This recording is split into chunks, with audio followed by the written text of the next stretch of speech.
Salut à tous! Ce soir, nous embarquons pour un voyage des plus fantasques à travers le cosmos, alors que nous insufflons la vie à un chapitre méconnu de la mythologie grecque. Cette fois où Héra a décidé qu'un concours de talents divins serait la distraction ultime. Imaginez le ciel nocturne constellé d'étoiles, chacune scintillant, comme si elle occupait un siège au premier rang de cette soirée majestueuse, et un brin chaotique. Les dieux, habituellement absorbés par leurs devoirs célestes, sont convoqués depuis leur trône par les appels insistants d'Héra. Vous vous dites peut-être que cela devrait être un rassemblement épique, où les dieux feraient des tartes ou des acrobaties. Mais attention, vous risquez l'évanouissement, que ce soit d'ennui ou de rire. Avant de vous installer confortablement, pensez à liker la vidéo et à vous abonner. Mais seulement si ce que je fais ici vous plaît vraiment. D'ailleurs, dites-moi d'où vous me regardez et quelle heure il est chez vous. Maintenant, baissez les lumières. Mettez peut-être un petit ventilateur pour un fond sonore doux et glissons ensemble dans notre voyage de ce soir. Imaginez Héra, la reine de l'Olympe, drapée dans des robes qui scintillent comme la lumière de la lune, debout au sommet du mont Olympe. Elle tisse une nuit de divertissement fantastique, une vitrine du côté plus humain des divinités, ou du moins, c'est ce qu'elle espère, révéler leurs talents cachés. Pourquoi un concours de talents, me direz-vous?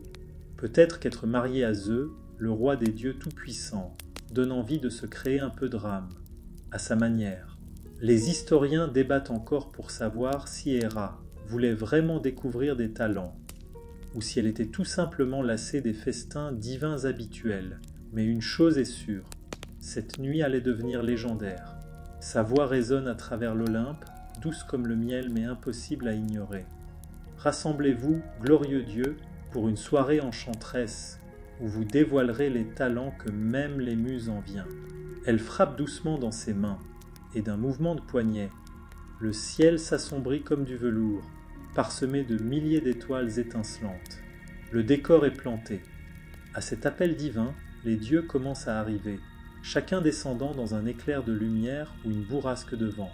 Voici Athéna, son hibou bien campé sur l'épaule, l'air légèrement sceptique, probablement en train de se demander si elle ne ferait pas mieux de polir son bouclier ou de planifier un conseil de guerre. Hermès, toujours farceur, débarque avec une pirouette enjouée, le regard pétillant de malice. Apollon pince une corde de sa lyre, établissant le thème cosmique de la soirée, tandis qu'Arès, toujours aussi bruyant, arrive épée à la main, prêt à transformer cette réunion tranquille en champ de bataille si l'ennui le guette. Zeus, depuis son trône couleur de nuage, jette un regard de côté à Héra, levant un sourcil, un petit geste qui trahit son scepticisme. Un grondement lointain de tonnerre accompagne son silence, comme si ses yeux seuls pouvaient déclencher la tempête.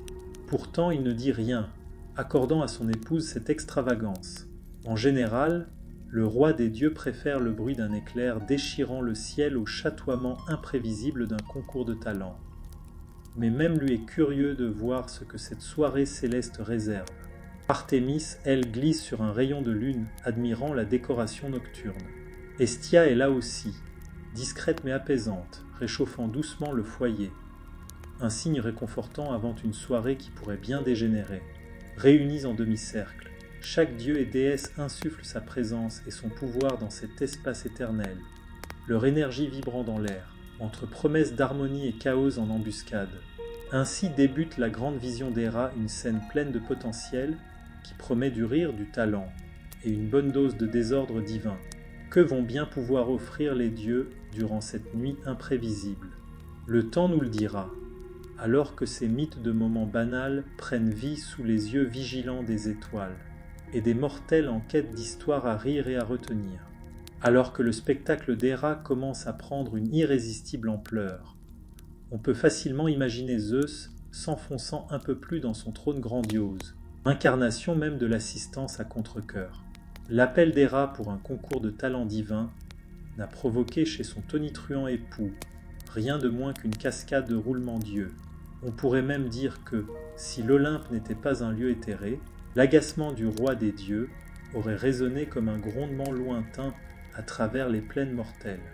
Zeus, habituellement amateur des fastes de ses propres démonstrations orageuses, trouvait l'ambition artistique d'Héra en contradiction avec sa vision du règne divin.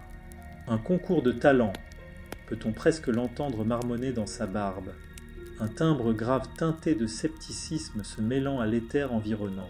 Qui a déjà entendu parler de talent qui ne soit pas lié à la foudre? Son éternel éclair repose paresseusement à ses côtés. Un rappel cinglant de sa préférence, pour régler les conflits d'un simple éclat lumineux et d'un rugissement qui fait trembler la terre. On l'imagine, résigné à passer ce qui aurait pu être une paisible soirée avec Ganymède lui remplissant son calice, coincé au milieu d'une appréciation tout juste tiède pour les chants et les danses. Pourtant, le voilà, assis, songeur se demandant quel genre de spectacle pourrait bien surgir de la palette d'Aphrodite ou du goût d'Arès pour les cris de guerre. Héra, bien consciente du dédain manifeste de Zeus, effectue alors une pirouette élaborée, une invocation orchestrale qui infuse la brise automnale d'un souffle moins imposant, plus doux. C'est un paysage sonore non pas conçu pour défier, mais pour tromper les sens et les ouvrir à quelque chose de nouveau. Si les oreilles olympiennes étaient le ciel lui-même, alors sans doute leur murmure aurait donné naissance à de nouvelles constellations scintillantes. Et peut-être, dans cette ambiance adoucie, le cœur de Zeus céderait-il au charme discret de la nouveauté, même si, extérieurement, il resterait parfaitement grognon.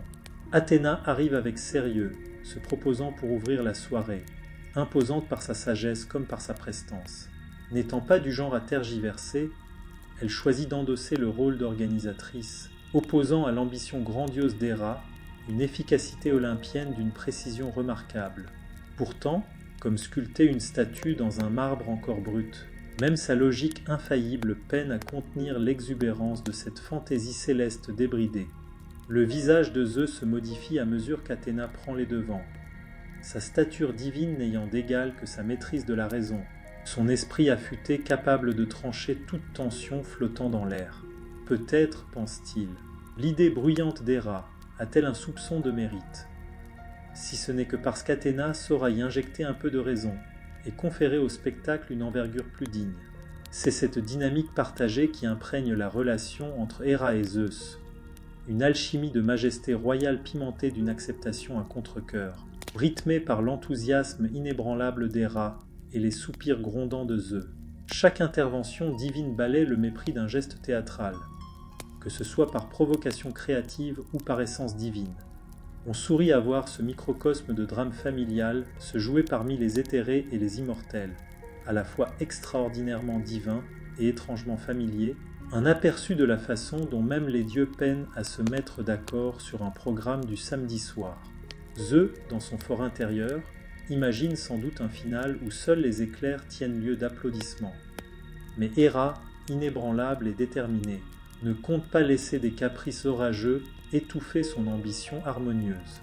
Le charme du mythe flotte lourdement dans l'air, prêt à se déployer en récit de génie comique, à condition que les participants soient à la hauteur de leur propre regard divin.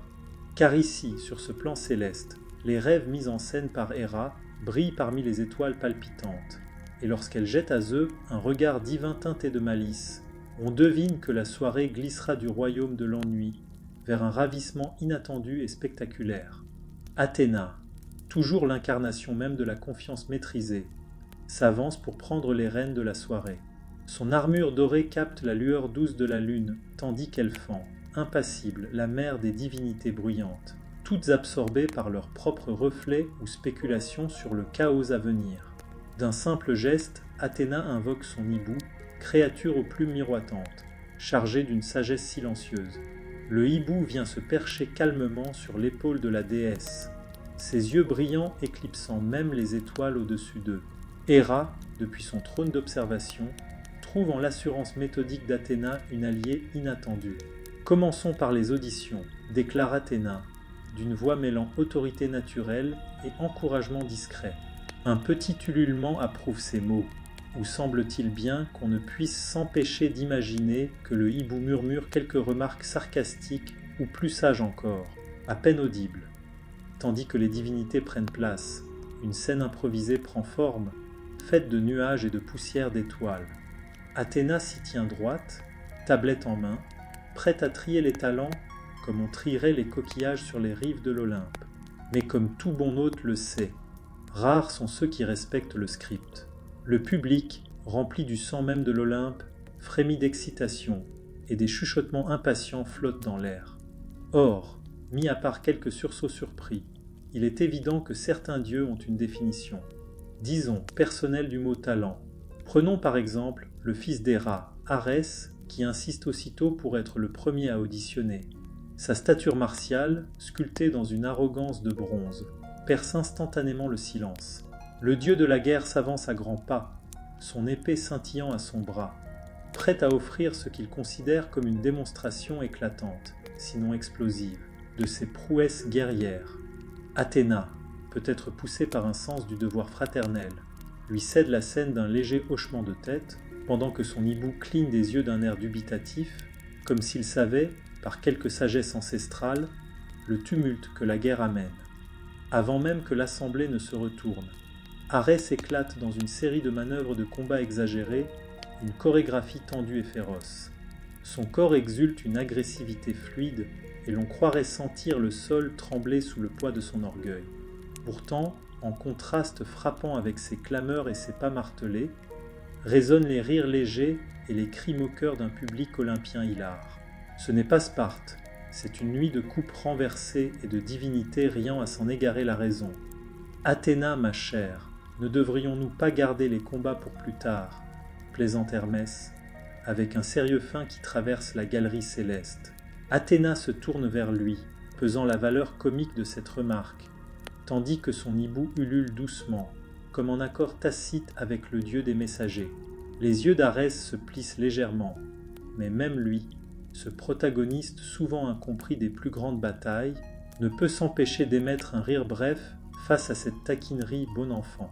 La soirée se poursuit avec des auditions inventives, toutes plus hétéroclites les unes que les autres. La vision d'Héra pour un concours de talent semble se métamorphoser peu à peu en théâtre improvisé de l'impossible. Rapidement, des dieux issus de tous les recoins de l'Olympe s'avancent pour dévoiler leurs talents, ou leur tentative maladroite de les maîtriser. Malgré les exercices de guerre tapageurs et les envolées oratoires tonitruantes, ces performances fusionnent peu à peu en un charme inattendu, celui des mythes oubliés, où chaque divinité prend part à l'alliance joyeuse du spectacle et de l'imaginaire. Au cœur de ce tumulte céleste, Athéna garde un œil aiguisé, observatrice vigilante tissant l'ordre dans le chaos, tandis que la reine de l'Olympe s'adosse, contemplant sa tapisserie divine se dérouler. On aperçoit le reflet d'Héra scintiller dans la lumière vacillante du foyer. Non pas simple spectatrice, mais gardienne résolue de son récit céleste, filant la joie à partir du fil doré du mythe. Toujours en mouvement vers demain, lorsque les auditions touchent à leur fin, la tablette d'Athéna est remplie de notes, certaines élogieuses, d'autres moins. L'histoire s'écrit à chaque trait de sa plume, faite d'une fine plume de hibou. Ce dernier, les yeux nocturnes toujours en alerte, semble approuver d'un hochement discret l'ensemble des prestations et des extravagances. Aucun spectateur, fût-il immortel, ne peut échapper à l'enchantement du mythe. Chaque dieu, le temps d'un souffle d'aurore, devient une histoire vivante tissée au cœur même de la constellation des rêves partagés. Alors que les auditions touchent à leur fin, un silence plein d'attente enveloppe l'assemblée. C'est au tour d'Apollon de monter sur scène. Le dieu à la chevelure d'or, réputé pour son charisme et son génie musical, s'apprête à offrir ce qui promet d'être le point d'orgue mélodieux de la soirée. Imaginez sa présence rayonnante alors qu'il s'avance, tenant dans ses mains sa lyre scintillante, un instrument si pur qu'il pourrait arracher des larmes aux plus stoïques des mortels. Apollon dégage une assurance presque légendaire, celle qui s'inscrit au cœur même des mythes, là où l'héroïsme flirte avec l'harmonie. Ses doigts effleurent les cordes avec un raffinement gracieux, libérant une symphonie qui semble se fondre à la voûte étoilée. Un instant durant, l'Olympe tout entier retient son souffle, enroulé dans un cocon de son soyeux. Mais retournement typiquement divin, le charme d'Apollon, cette fois, n'arrache guère plus qu'un haussement d'épaules céleste. La preuve, s'il en fallait une, que même les mélodies les plus inspirées peuvent s'évanouir sans laisser de traces parmi les dieux. Peut-être est-ce les rires étouffés d'Aphrodite ou les moqueries d'Hermès qui distraient l'auditoire. Toujours est-il qu'en dépit de sa maîtrise, Apollon récolte plus de sourires en coin que de réels élans d'admiration. C'est là, peut-être, la nature même de la vie divine. Ce qui émerveille les mortels laisse souvent les immortels perplexes. Malgré un léger pli de déception sur le visage d'Apollon, il est clair que l'Olympe prospère sur l'inattendu. Ce soir-là, ce ne sont pas les échos poignants d'une lyre qu'on retiendra, mais un éclat de rire chaleureux qui enveloppe l'espace d'une étreinte bienveillante, mêlant humour et orgueil divin. C'est alors qu'Héra, sans jamais perdre de vue le véritable but de la soirée, rassembler, amuser, unir, applaudit doucement. Peu à peu, les autres suivent. « Bravo, Apollon !» s'exclame-t-elle, sa voix débordant d'un enthousiasme sincère, une manière d'affirmer qu'en ce moment, c'est le charme qui prime sur la perfection et la comédie sur la compétition. Zeus, témoin de cette scène brève mais éloquente, lève son calice doré, un demi-sourire aux lèvres, se remémorant sans doute toutes ces fois où régner sur les orages signifiait autant savoir affronter l'absurde que dompter le tonnerre. On pourrait presque l'imaginer hochant la tête, et son rire grave se mêlant doucement à la brise. Tandis qu'Apollon quitte la scène, non pas indemne, mais un peu plus sage, Hermès se glisse à ses côtés, une plaisanterie prête à éclore. « Mon ami, la prochaine fois, peut-être qu'une touche d'humilité s'ajouterait joliment à ta partition. » lance-t-il, le sourire espiègle, brillant d'un éclat malicieux assez vif pour traverser les âges. Apollon, en guise de réponse, se contente d'un haussement d'épaules et d'un sourire en coin, comme pour dire que même les dieux ont droit à leur jour sans éclat. Après tout, l'aveuglement face à leur propre travers n'est-il pas le cœur battant de bien des mythes? Ces détours par l'humilité humaine sont, depuis toujours, le fil rouge de leur éternel récit. Dans le sillage de la prestation musicale, le public engage une conversation rythmée de traits d'esprit et d'éclats de rire, des étincelles de verve dansant aussi vivement que n'importe quelle flamme olympienne. C'est un ballet d'intimité, un théâtre vivant où chaque dieu, par l'imagination, façonne à sa manière le spectacle. Et au cœur de cette marée mouvante, le concours d'Héra se poursuit, grande tapisserie où talent, rire et travers divins s'entrelacent, filant sans fin aux côtés du temps lui-même. On découvre peut-être que, même au sein d'une soirée aux résultats inégaux, réside une beauté singulière, une unité née non de la perfection, mais de l'expérience partagée, de l'incertitude joyeuse et de la complicité. Alors que le ciel pâlit et que les paupières s'alourdissent sous le charme de la nuit finissante, le récit des dieux s'étire entre éclats de rire et lueurs célestes, une gazette mythique où les rumeurs dansent avec ce qui fut, et ce qui reste encore à dévoiler.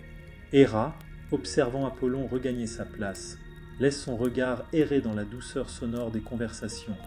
Ce n'est peut-être pas le résultat qu'elle avait prévu, mais l'instant n'en est que plus précieux. Car ici, sur cette scène divine, les histoires ne sont pas seulement racontées, elles se vivent à chaque note égarée, chaque rire partagé. À présent, la scène appartient à Arès, le dieu de la guerre. Lorsqu'il s'avance, une énergie palpable traverse l'assemblée, un mélange d'étonnement et d'incrédulité, car qui s'attend à voir le dieu belliqueux se livrer à ce qui semble être une danse de guerre interprétative. Et pourtant le voilà, prêt à révéler une facette aussi surprenante qu'explosive de son enthousiasme divin. Imaginez la carrure d'Arès, robuste et imposante, enveloppée d'une armure si parfaitement polie qu'elle semble tout juste sortie des forges d'Héphaïsto. On a vu des paons parader avec moins de panache. Arès porte son élégance martiale comme un étendard, et en ce cœur fantasque de l'Olympe, tout semble possible.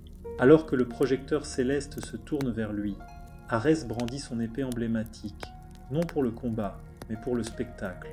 Ses déplacements sur scène ressemblent à une chorégraphie rythmée par les batailles mythiques, son regard vibrant d'une intensité toute guerrière. La musique qui l'accompagne, imaginez un frisson de cymbales, un battement de tambour, des rythmes qui évoquent la marche vers la guerre, mais détournés pour la danse. Très vite pourtant, le chaos s'invite. Des cliquetis et des grincements retentissent à mesure que l'armure d'Arès se désaccorde de ses pas, sa symphonie d'acier se heurtant à sa sincérité maladroite. Voici donc Arès, le farouche guerrier, soudain moins redoutable, presque attendrissant, tandis que le barde du combat devient malgré lui le comique de l'Olympe. Malgré la frustration qui monte en lui, les rires fusent dans l'assistance, légers, cristallins, comme l'eau d'un ruisseau paisible. Même eux, d'ordinaire impassibles, voient son expression se détendre, tandis qu'Héra, toujours l'hôtesse élégante, cache un sourire derrière sa main. Il semble que notre dieu de la guerre ait trouvé sa propre symphonie. Glisse-t-elle en murmurant Athéna, un brin de tendresse dans la voix.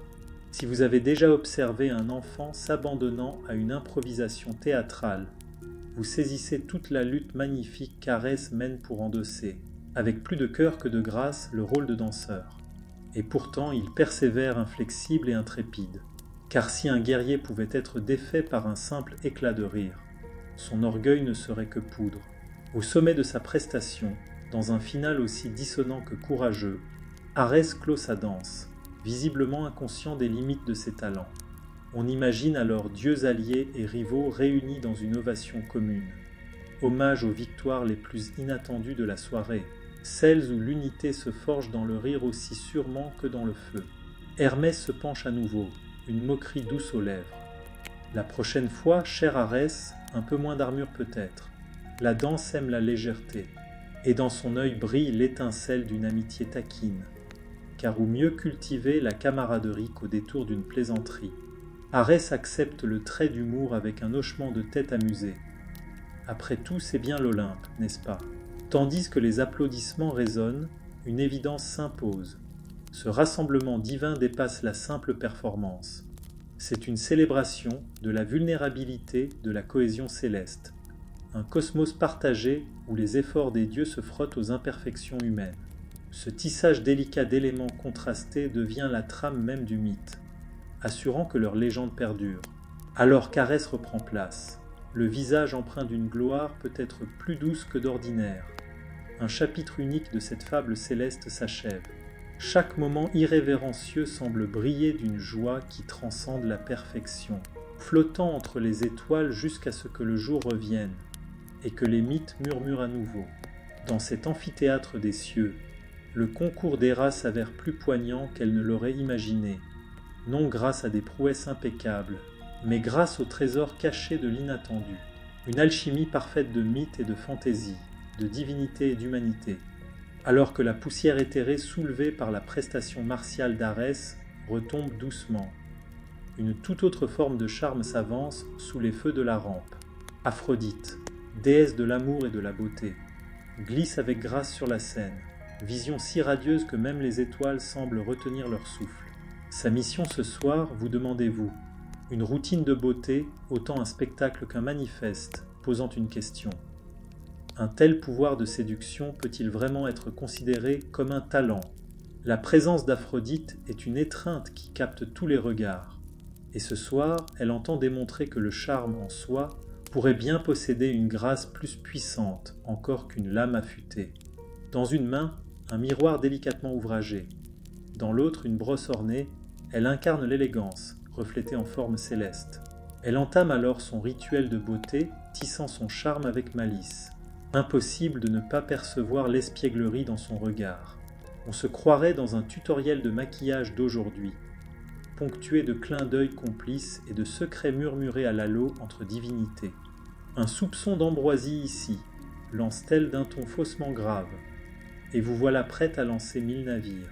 Héra, toujours l'hôte attentive, observe avec un sourire entendu. Sur l'Olympe, chacun sait transformer l'ordinaire en éclat divin, et ce qui se déploie devant le public n'est pas seulement la beauté d'Aphrodite, mais bien le chœur de réaction qui s'ensuit, entre amusement et admiration. « Vraiment, chère sœur, dit Athéna d'un ton moqueur mais tendre, faut-il une intervention divine pour recréer? Ceci, dit-elle en faisant un large geste vers Aphrodite.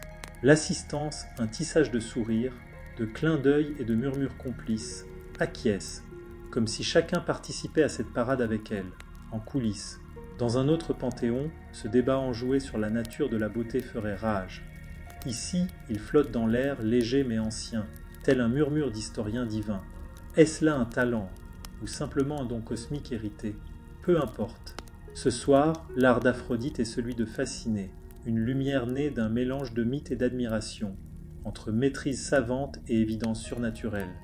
Malgré les taquineries ou les doutes en coin, la performance touche à sa fin.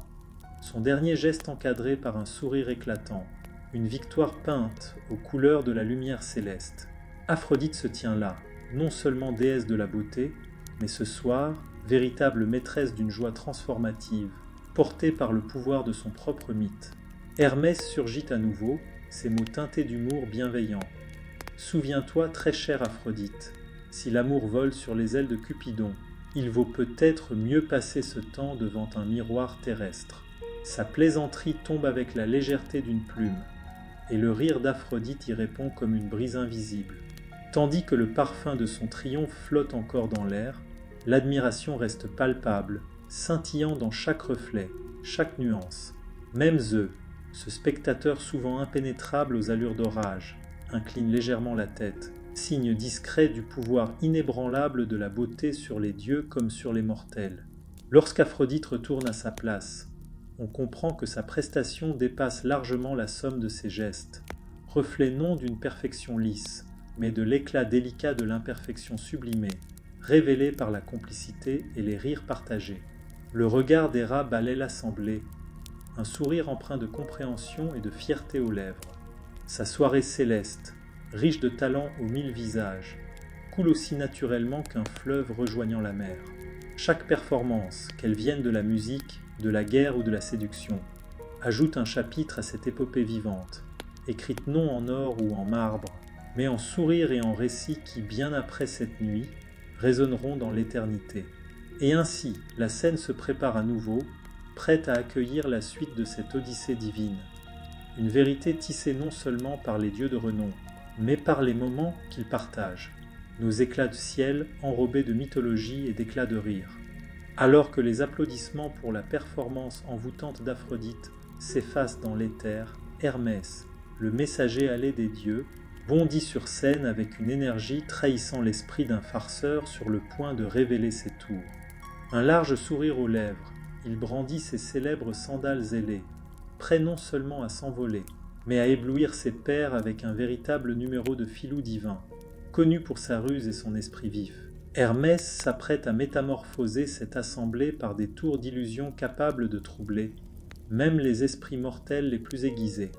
Dans un royaume où la puissance prime souvent sur la subtilité, son talent réside dans la danse agile de la tromperie, un mélange rare de malice et de virtuosité, digne d'un barde autant que d'un messager couronné de devoirs célestes.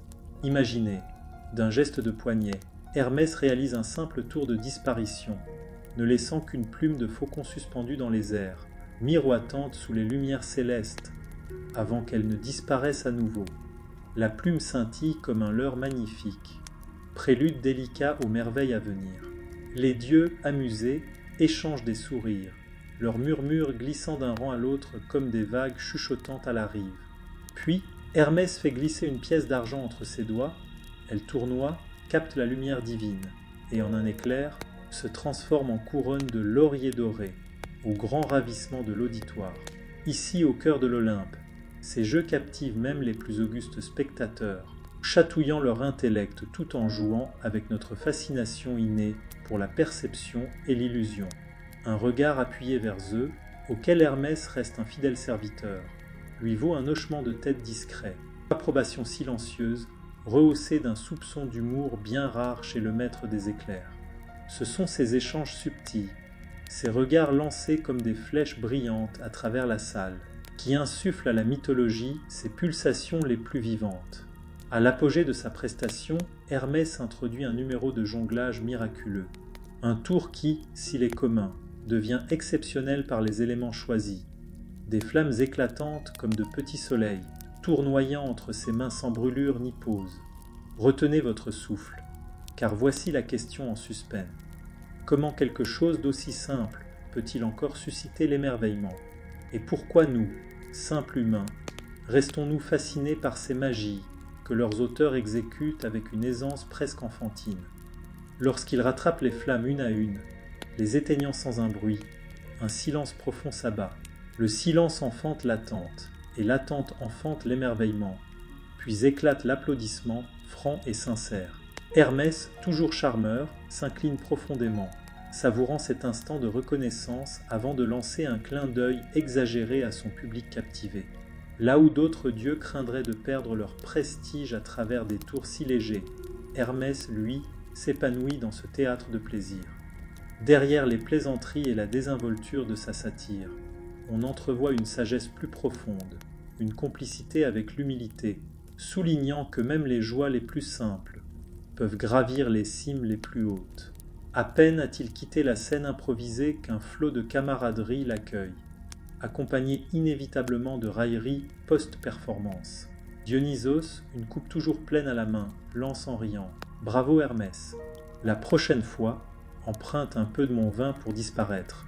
Ça donne un petit je ne sais quoi irrésistible. » Un rire puissant résonne à travers la salle, partagé par tous les architectes de mythes. L'air vibre de cette légèreté particulière qui suit les exploits exécutés sous le regard attentif du cosmos. Ici, au sein d'une fraternité tissée de grandes destinées et de merveilles simples, les dieux montrent que même les rassemblements cosmiques chérissent la sincérité innocente du pur émerveillement. À mesure que la nuit étend son voile, annonçant l'aube prochaine, harassant que chaque acte contribue à quelque chose de plus grand, de profondément fortuit. Ce n'est pas un simple spectacle, mais une tapisserie divine tissée de caprices et d'éclats, une légende immortelle pour une expérience profondément terrestre. Et ainsi, à travers cet échange divin, Hermès laisse son empreinte sur cette soirée enchantée, rappelant que la véritable merveille ne réside pas toujours dans ce que l'on voit, mais dans la manière dont on ose y croire. Alors que résonnent encore les échos des malices envoûtantes d'Hermès, Héphaïstos s'avance à son tour, sa présence annoncée par le martèlement grave de ses outils forgés. Dieu des forgerons, célèbre pour avoir façonné des artefacts d'une puissance et d'une beauté légendaires. Il ne vient pas pour de simples tours, mais pour offrir un prodige d'ingénierie divine, une mécanique née d'un esprit aussi brillant qu'endurci par le feu. Imaginez Héphaïstos, silhouette semblant taillée dans le bronze et la terre, chaque mouvement empreint de gravité, chaque geste vibrant d'un labeur que nul mortel ne pourrait égaler. Il entre en scène avec un étrange appareil, semblable à une miniature de machine de Rube Goldberg, un enchevêtrement complexe de leviers, d'engrenages et de poulies, chaque pièce emboîtée dans l'autre, comme les couches d'un mythe en mouvement. L'engin s'anime dans un murmure harmonieux. D'abord une bille d'argent roule doucement, puis de petites flammes s'élèvent. Un filet d'eau déclenche une roue qui se met à tourner dans une cadence fluide. La précision et l'inventivité de l'ensemble captivent l'assemblée olympienne. Ce n'est pas tant l'objectif final qui fascine, mais l'harmonie sublime entre chaque pièce en mouvement, une chorégraphie mécanique d'une élégance presque sacrée.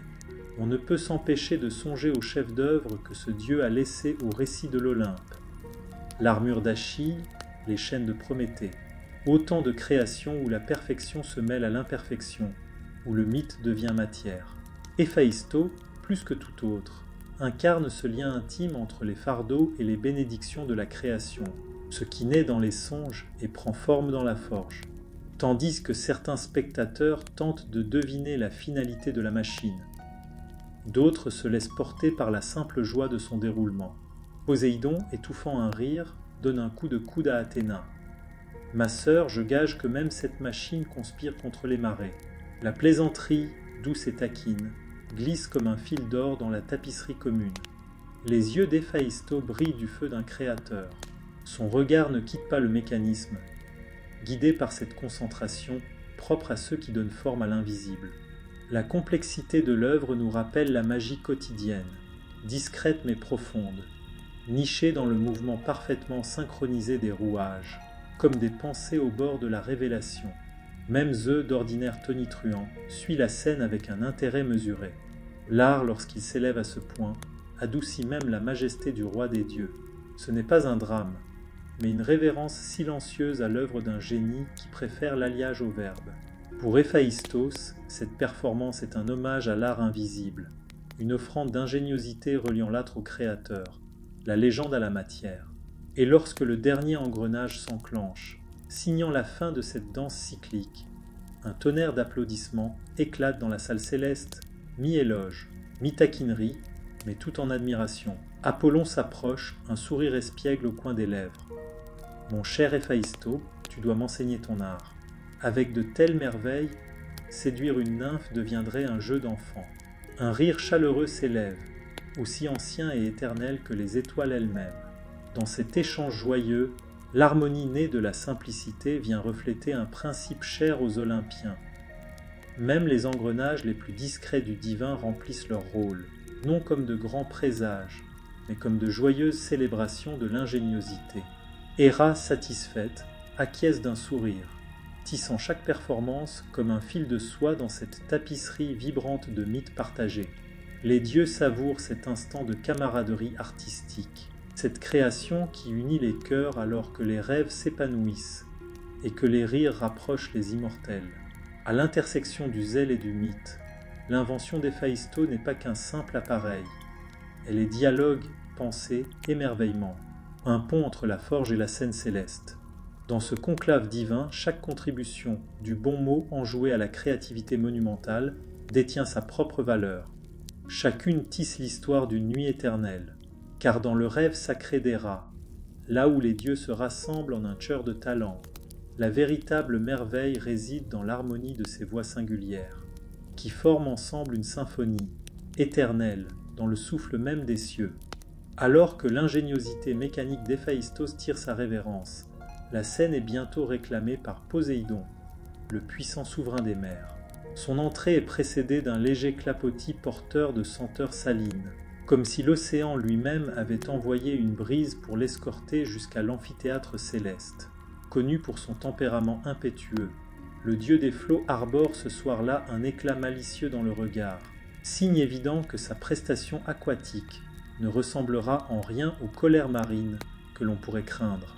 En hôte rare mais pleinement maître du spectacle, Poséidon lève une main dans un geste ample et théâtral. Aussitôt, un rythme liquide, semblable aux poules de la marée, s'élève, tissant une symphonie improvisée née de l'eau elle-même. Le clou du spectacle, une grandiose chorégraphie aquatique. Les dieux et déesses, suspendus à cette performance silencieuse, observent les jets s'élever, danser, se déployer au gré de la volonté du maître des océans.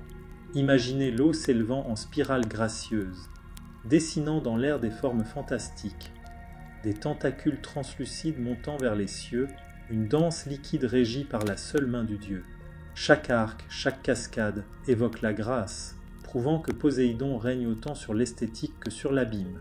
Mais bientôt, sous cette beauté ondoyante, le chaos comique s'invite sans prévenir. Une éclaboussure imprévue ici, une vague un peu trop enthousiaste là. L'eau enchantée, emportée par sa propre exaltation, semble vouloir suivre sa propre marée, provoquant une série d'incidents trempés et d'éclats de rire divins. Des gouttelettes perlent désormais sur les colonnes célestes, surprisent les divinités prises au dépourvu. On croit entendre Hermès pousser un cri d'indignation feinte, l'éternel cabotin éclaboussé. Dionysos, lui, lève son calice avec panache, saluant la fantaisie aqueuse d'un ton clair. Un toast aux marées insatiables, même eux impassibles par nature, cèdent à ce moment d'allégresse improvisée, laissant échapper un rire tonitruant qui résonne bien au-delà des hauteurs olympiennes. Ainsi, trempés et ravis, les dieux reçoivent cette offrande de Poséidon comme une parodie joyeuse du faste divin, célébrant la liberté vive de l'élément aquatique. Lorsque la prestation atteint son dénouement, aussi hilarant qu'humide, Héra adresse à Poséidon un regard entendu, un sourire naissant aux lèvres. Il semble que même le maître des océans ne peut toujours prédire où ses sujets iront s'égarer, glisse-t-elle, déclenchant rire et acquiescement autour d'elle. Dans l'esprit de la soirée, cette conclusion éclaboussée est accueillie par des tonnerres d'applaudissements et de rires, preuve que la spontanéité circule librement dans les veines divines. Poséidon s'incline avec grâce, nullement perturbé par les débordements liquides de ses caprices. Au contraire, il semble savourer ce spectacle d'imprévu qui tranche si délicieusement avec la gravité des profondeurs qu'il gouverne. Au cœur de ce déferlement théâtral émerge une complicité partagée, un récit joyeux entre dieux qui se réjouissent non seulement de leur puissance, mais aussi des petits écarts qui rendent leur existence inoubliable. C'est là toute la force du mythe. transformer chaque vague en fable précieuse.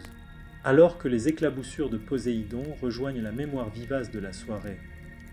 Aux côtés du fracas d'Arès ou des rouages savants d'Héphaïsto, le récit poursuit son cours, teinté subtilement de chaque nouvel éclat, à mesure que sèchent les gouttelettes célestes, réchauffées par la douce ferveur du rire divin. Héra contemple l'ensemble, une tapisserie de talents tissée par la confluence des dieux et de leur fantaisie. Et c'est là, au cœur de cette joie partagée, que l'assemblée se révèle plus soudée par les récits communs que par le poids de leur pouvoir. Un mythe vivant, écrit avec insouciance dans les marges du temps. Alors que les flots se calmant et que les toges célestes se trouvent essorées avec grâce, le public se réinstalle, impatient de découvrir le prochain chapitre de cette suite magique et mythique. Ainsi, tandis que la nuit s'étire tendrement vers l'aube, les derniers échos de la sérénade éclaboussée de Poséidon s'inscrivent dans l'histoire mouvante des récits divins, scellant cette nuit dans la mémoire éternelle, au gré des rires et des légendes qui s'y sont déployées. Alors que les échos joyeux des facéties aquatiques de Poséidon s'apaisent peu à peu, Déméter, la déesse nourricière des grains et des moissons, s'avance sur la scène toujours prête. Sa présence, baume serein après les espiègleries précédentes, irradie une aura apaisante, comme si la terre elle-même avait murmuré des paroles rassurantes à l'assemblée divine. Sous le ciel étoilé, l'intention de Déméter est limpide. Offrir un spectacle de croissance, une symphonie célébrant les cycles de la vie et la beauté verdoyante qui jaillit de chaque semence fertile. Doucement, elle pose ses mains sur la terre, ses doigts effleurant le sol qui renferme la promesse du printemps dans ses profondeurs. Un sourire tendre éclaire son visage, tandis qu'elle commence son miracle de la culture. Sous les regards émerveillés, des pouces perçant le sol céleste, leurs vrilles vertes tissant des tapisseries vivantes sur la scène.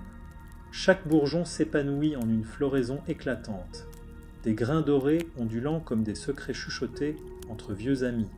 Un moment, l'Olympe s'immobilise, captivé, chaque dieu et déesse évoquant en silence leur propre lien avec l'abondance de la terre, source de vie chérie tant par les mortels que par les immortels.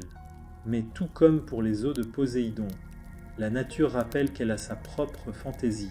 Ce qui commence comme une démonstration maîtrisée se mue bientôt en une jungle indomptée. Fleurs et lianes s'étendent avec ambition, débordant sur la scène, envahissant les dieux, désormais inclus dans cette tapisserie végétale inattendue. Un doux rire s'élève dans l'assemblée, flottant au rythme des exclamations surprises de Déméter, alors qu'une liane particulièrement audacieuse s'enroule avec malice autour de la jambe cuirassée d'Arès. Son air boudeur se mue en éclats de rire lorsqu'il réalise qu'il est devenu l'involontaire centre de ce jardin animé. Les rires fusent et les yeux de Déméter s'agrandissent. Sa tentative de dompter cette jungle vibrante devient une comédie en elle-même. Pourtant, au cœur de ce chaos magnifique, le public savoure cette fresque vivante, drôle et même délicieusement charmante. Sa fille Perséphone, assise au premier rang, esquisse un sourire complice, consciente que la fertilité et la folie s'entrelacent parfois comme le lierre, inséparables et indissociables. Il semble, murmure-t-elle avec un brin de malice, que Mère s'est apporté le printemps non seulement aux mortels, mais aussi à ceux réunis dans cette saturation divine. D'un geste doux, Déméter apaise cette explosion verdoyante, ramenant la végétation à une floraison plus douce, laissant place à un jardin paisible et enchanteur. Dans ce paysage apaisé, les racines se retirent à nouveau, mais pas sans avoir orné avec grâce les robes des dieux. Désormais parées de pétales et de feuillages, un rappel subtil de la splendeur imprévisible de la nature. Ce théâtre de la culture, avec son tournant inattendu, devient un nouveau récit partagé, témoignant de la double nature de chaque talent, art et amusement. Les dieux reconnaissent ainsi les fils familiers qui relient toute vie, de la terre la plus fertile au plus haut trône de l'Olympe. Alors que Déméter regagne sa place, enveloppée par l'étreinte éphémère de la nature, une couronne de guirlandes fraîchement tressée sur sa tête, la camaraderie divine fleurit à l'image de la verdure de sa performance. Héra, témoin de cette célébration sincère du talent, sourit, admirant la simplicité profonde qui unit même les éléments en apparence discordants dans un récit harmonieux. Entre rire et surprise mêlée, l'Olympe assiste à une nouvelle histoire inscrite dans la quiétude nocturne, tandis que les lianes chatouillent et que la fleur s'épanouit sur la toile cosmique. Ce festival de récits divins s'enrichit, compilant son anthologie, chapitre après chapitre scintillant, tandis que les éclats de rire enveloppés de lierre résonnent doucement dans les vastes horizons immortels. Chaque représentation nourrit l'unité, honorant les expériences simples et partagées, qui forgent les histoires les plus inoubliables du royaume infini de l'imagination et du mythe.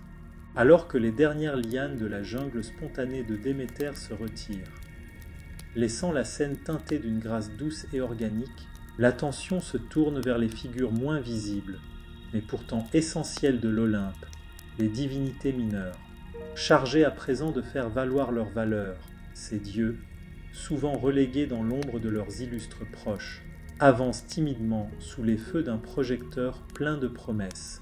Toujours catalyseur à la fois de compétition et de coopération, Héra, d'un regard complice, encourage leur participation à une performance collective, une pièce d'ensemble révélant leur force et nuances.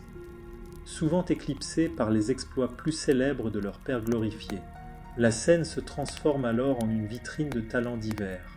Comme convoquée par la direction subtile d'Héra, Eos, déesse de l'aube, baigne l'auditoire de sa lumière rose, marquant le début par une douce aube, qui se déploie lentement dans l'amphithéâtre divin, accompagné de ses frères les vents. Il balaye la scène de bourrasques qui dansent avec malice à travers cette lumière matinale. Vient ensuite Hélios, dieu du soleil, dont la présence rayonnante complète cette énergie naissante du jour. En harmonie avec Artémis, déesse de la lune, ils orchestrent un duo céleste, le jour rencontrant la nuit dans une sublime démonstration, rappelant à tous comment ces cycles gouvernent l'existence même. Leur chorégraphie de lumière et d'ombre peint un ballet cosmique à travers le ciel, soulevant des applaudissements admiratifs. Au cœur de cette collaboration se tient Hécate, déesse de la magie et des carrefours, enveloppée non seulement dans le manteau nocturne occulte, mais aussi dans les murmures entre les mondes.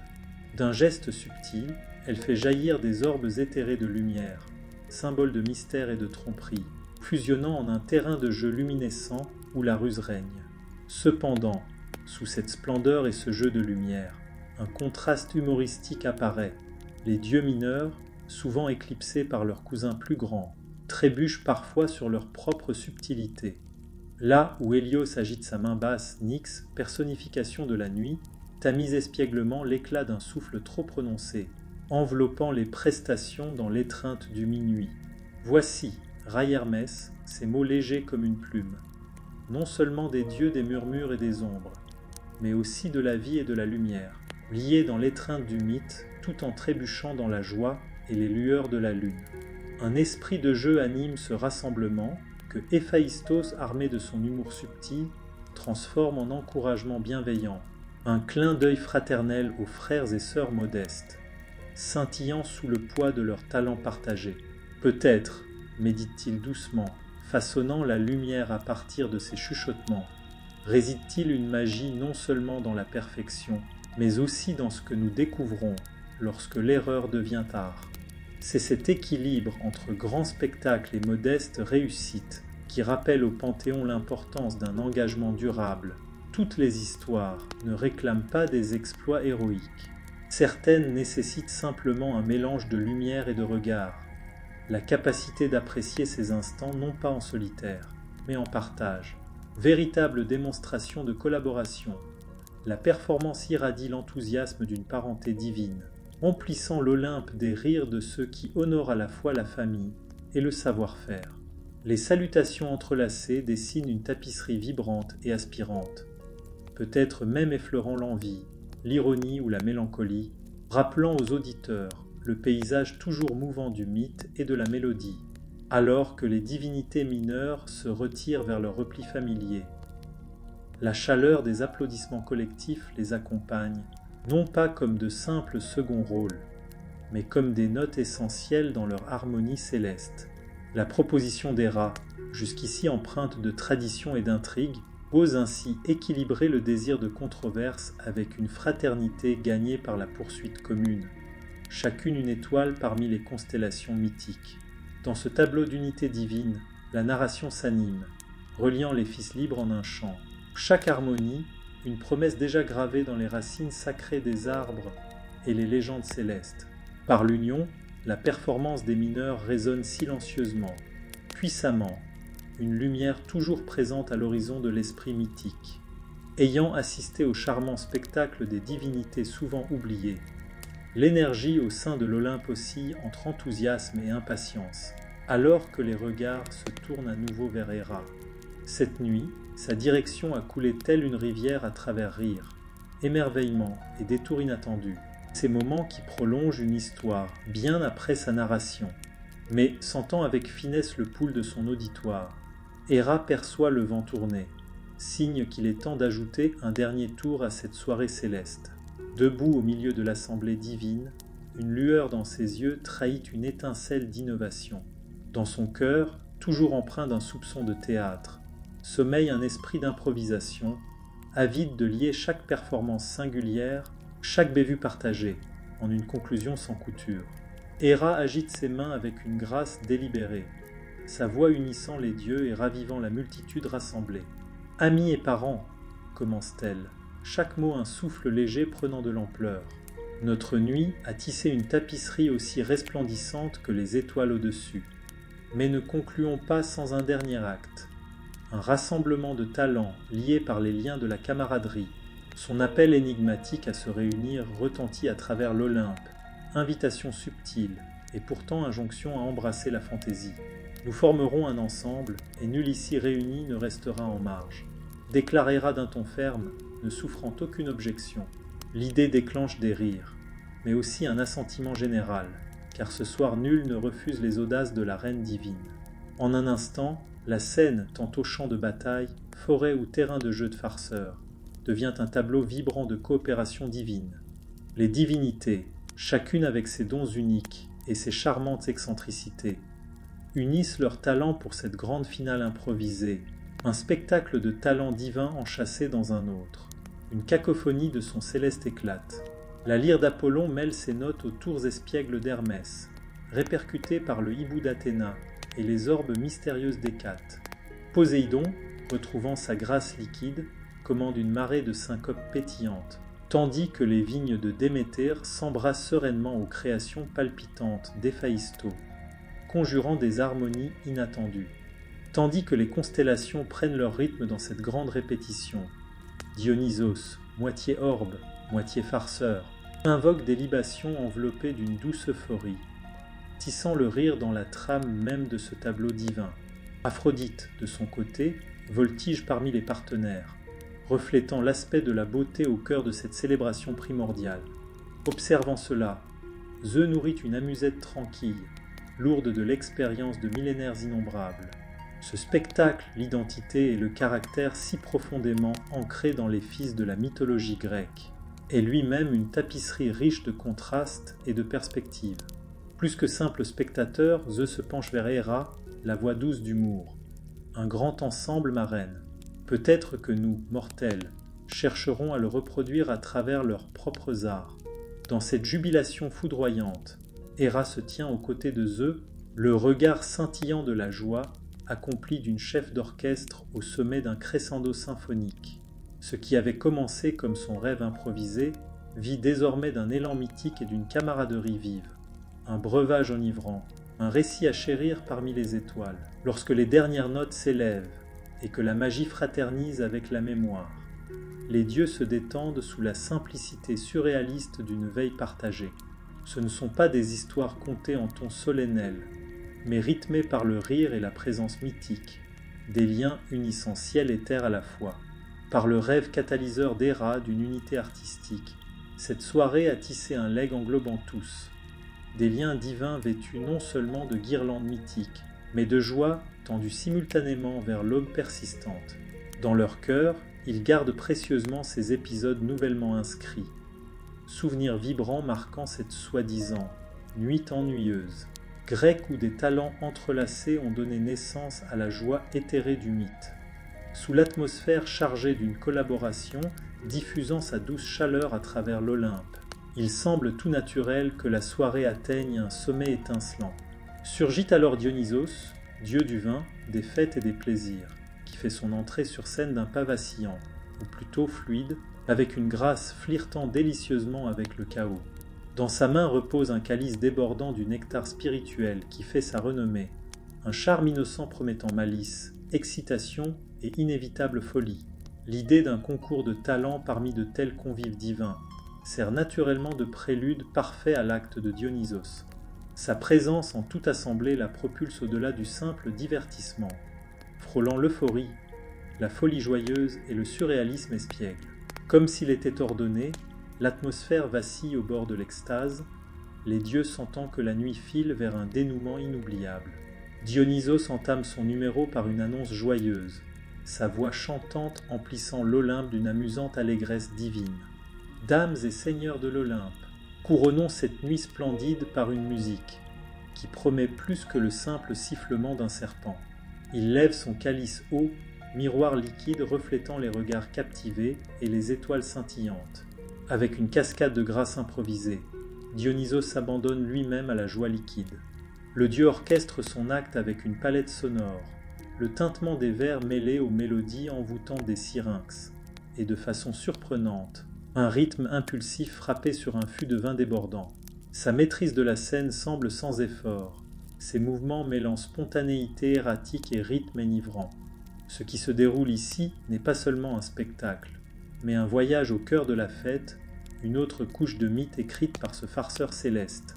À ses côtés, une procession de satyres, ses compagnons de toujours dans la joie, surgit, insufflant une énergie frénétique à la scène.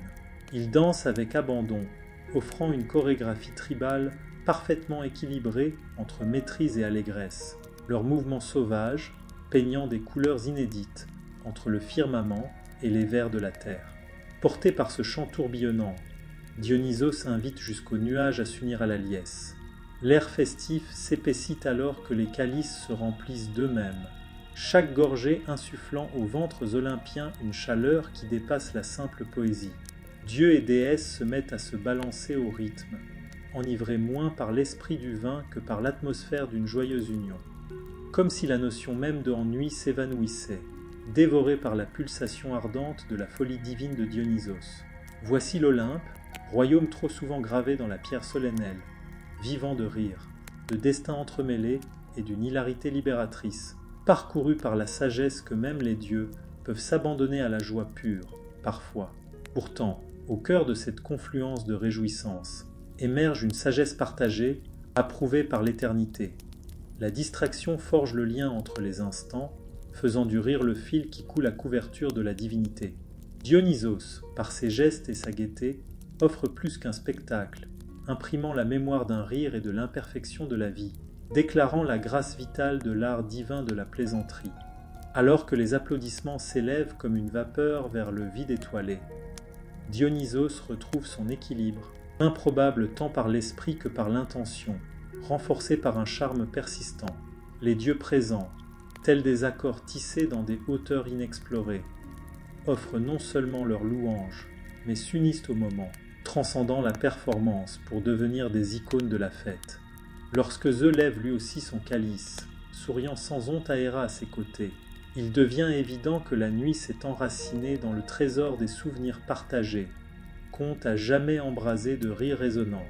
Héra, visiblement ravie de cet inattendu crescendo, scrute ses pairs rassemblés avec un cœur reconnaissant, ses ambitions déployées en une narration vivante, offrant à l'épopée divine un ton plus doux, tandis que Dionysos retourne au son qui l'entoure. Les yeux d'Héra scintillent doucement de rêves légendaires tissés au-delà des étoiles, un rappel à jamais inscrit dans la tapisserie lumineuse de cette nuit. Enfin, l'Olympe s'étire sous un tissage mêlant mouvement et mémoire. Le son et l'histoire du talent brodé avec netteté dans cette nuit mythique renouvelée. As Hera's divine talent show comes to a serene conclusion, there's a palpable sense of satisfaction enveloping Olympus, with collective exhalation as laughter subsides into contemplative smiles. The gods gather closer, each with a warm glow that rivals the stars overhead, feeling the pulse of shared myth and memory that lingers in the souls of both the audience and the performers. In this moment of quiet triumph, Hera stands with grace that speaks of fulfilled vision and infinite kindness. She surveys her celestial family, a tapestry of divine figures etched against the tranquil sky, and reflects upon the evening's unexpected turns and timeless joys. Each god, suffused with the evening's brush with humanity, a mirror image of the mortal life cycle they'd shared and celebrated, has formed a community entwined through both comedy and chaos. Even Zeus, proud and regal, remains inwardly jubilant, having relinquished his initial skepticism to embrace the unifying power of this gentle cantor through the lighter side of divine existence. As the gods begin to disperse, the faint glimmers of dawn streak the horizon, pearly beams heralding the sun's ascent. The harmony achieved within these moon-baptized hours now guides them back to their celestial duties, yet with hearts fresher than before, wrapped in blankets of camaraderie and fond recollection.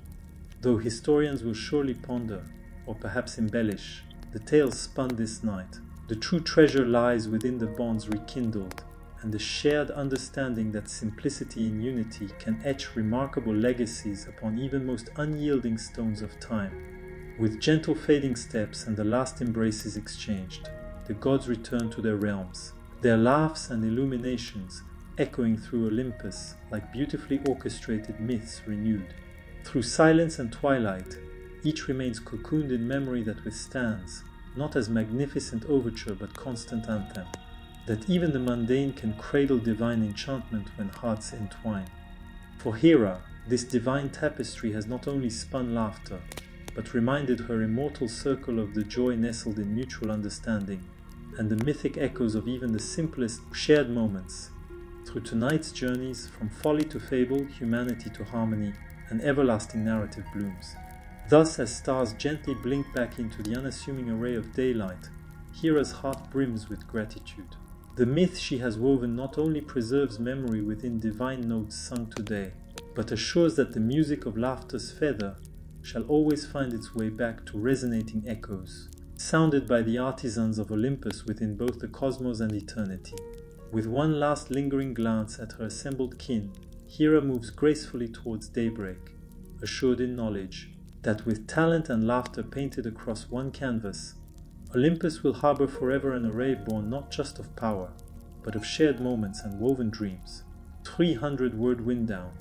In these lingering moments, let your imagination ease away from Olympus, back into the comforts of your own tranquil space.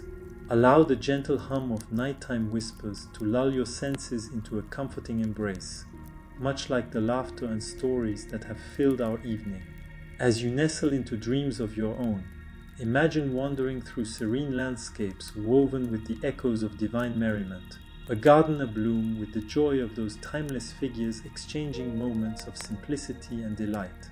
Each rustling leaf, each serene breeze is a reminder, an invitation to join these celestial tales yourself, even if only in the delicate threads of your sleeping mind.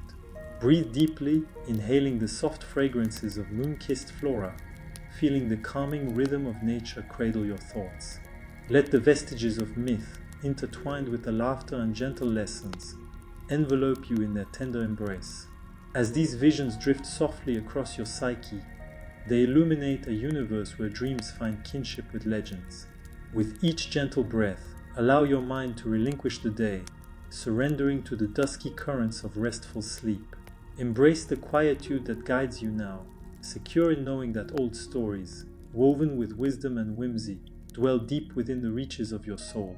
The gods themselves have retired to slumber, their myths repeating softly under the cosmic canopy.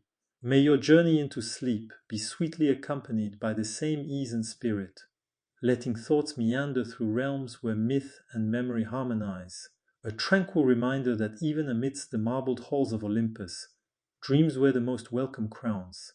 Sweet dreams await, brimming with echoes that sing from time's cradle, a symphony for your resting mind to explore. Alors que le spectacle divin d'Héra s'achève dans une douce quiétude, une satisfaction palpable enveloppe l'Olympe, un souffle collectif tandis que les rires s'estompent en sourires songeurs. Les dieux se rapprochent, chacun irradiant d'une chaleureuse lueur rivalisant avec les étoiles au-dessus, sentant battre le pouls du mythe et du souvenir partagé qui persiste dans l'âme des spectateurs comme des acteurs. Dans ce moment de triomphe paisible, Héra se tient avec la grâce d'une vision accomplie et d'une infinie bienveillance. Elle contemple sa famille céleste, une tapisserie de figures divines dessinées sur le ciel apaisé, repensant aux tournants inattendus et aux joies intemporelles de la soirée. Chaque dieu, empreint du frôlement humain vécu ce soir, miroir du cycle mortel qu'ils ont célébré, a tissé une communauté liée par la comédie et le chaos. Même Zeus, fier et majestueux, demeure intérieurement jubilant, ayant abandonné son scepticisme initial pour embrasser la puissance unificatrice de cette douce cavalcade dans la lumière de l'existence divine. Alors que les dieux commencent à se disperser, les premiers rayons de l'aube striant l'horizon, des faisceaux nacrés annonçant l'ascension du soleil. L'harmonie née durant ces heures baignées par la lune les guide désormais vers leur devoir céleste, mais avec des cœurs plus légers que jamais, enveloppés de camaraderie et de souvenirs tendres. Si les historiens viendront sans doute s'interroger, ou peut-être embellir, les récits tissés cette nuit, le vrai trésor réside dans les liens ravivés et la compréhension partagée que la simplicité dans l'unité peut inscrire des légendes remarquables même sur les pierres les plus inflexibles du temps. Au fil des pas qui s'effacent doucement et des dernières accolades échangées, les dieux regagnent leur domaine, leur rire et éclat, illuminant l'Olympe telle une mythologie magnifiquement orchestrée et renouvelée. Dans le silence et le crépuscule, chacun reste coconné dans une mémoire résistante, non pas en majestueux prélude, mais en hymne constant que même le quotidien peut porter l'enchantement divin lorsque les cœurs s'entrelacent. Pour Héra, cette tapisserie divine n'a pas seulement tissé des rires, mais rappelé à son cercle immortel la joie nichée dans la compréhension mutuelle et les échos mythiques des instants les plus simples partagés. De la folie au conte, de l'humanité à l'harmonie, une narration éternelle a fleuri ce soir. Ainsi, tandis que les étoiles clignent doucement à nouveau dans le discret tableau du jour naissant, le cœur d'Héra déborde de gratitude. Le mythe qu'elle a tissé ne conserve pas seulement la mémoire dans les notes divines chantées ce jour, mais assure que la musique légère du rire trouvera toujours son chemin vers des échos résonnants, joués par les artisans de l'Olympe à la fois dans le cosmos et l'éternité. D'un dernier regard tendre à ses pairs rassemblés, Héra s'éloigne avec grâce vers l'aube, sûre de se savoir, qu'avec le talent et le rire peints sur une seule toile, l'Olympe abritera pour toujours un éventail né non seulement du pouvoir, mais des moments partagés et des rêves tissés. Dans ces instants qui s'attardent, laisse ton imagination s'éloigner de l'Olympe, retourner au confort de ton propre espace paisible. Permets aux doux murmures des nuits de bercer tes sens dans une étreinte apaisante, telle la joie et les histoires qui ont rempli notre soirée. Alors que tu te blottis dans tes rêves, imagine-toi errant dans des paysages sereins, tisser des échos de cette allégresse divine, un jardin fleuri de la joie de ces figures intemporelles échangeant simplicité et délices. Chaque feuille bruissante, chaque brise douce est un rappel, une invitation à rejoindre ces contes célestes toi aussi, ne serait-ce qu'au travers des fils délicats de ton esprit endormi. Respire profondément, inspire les fragrances douces des fleurs baignées de lune, sens le rythme apaisant de la nature berçant tes pensées. Que les vestiges du mythe, mêlés aux rires et aux leçons tendres, t'enveloppent dans leur étreinte délicate, tandis que ces visions glissent doucement à travers ton esprit. Elles illuminent un univers où les rêves trouvent une parenté avec les légendes. À chaque souffle léger, laisse ton esprit relâcher la journée, s'abandonner au courant sombre d'un sommeil réparateur. Accueille la quiétude qui te guide maintenant, sûr que les vieux récits, tissés de sagesse et de fantaisie, résidant au plus profond de ton âme. Les dieux eux-mêmes se sont retirés au sommeil, leurs mythes se répétant doucement sous la voûte cosmique. Que ton voyage dans le sommeil soit accompagné de la même aisance et esprit, laissant tes pensées errer à travers des royaumes où mythes et mémoires s'harmonisent, un rappel paisible que même au cœur des marbres de l'Olympe, les rêves portent les couronnes les plus accueillantes. Doux rêves t'attendent, remplis d'échos chantants depuis le berceau du temps, une symphonie que ton esprit reposé pourra explorer.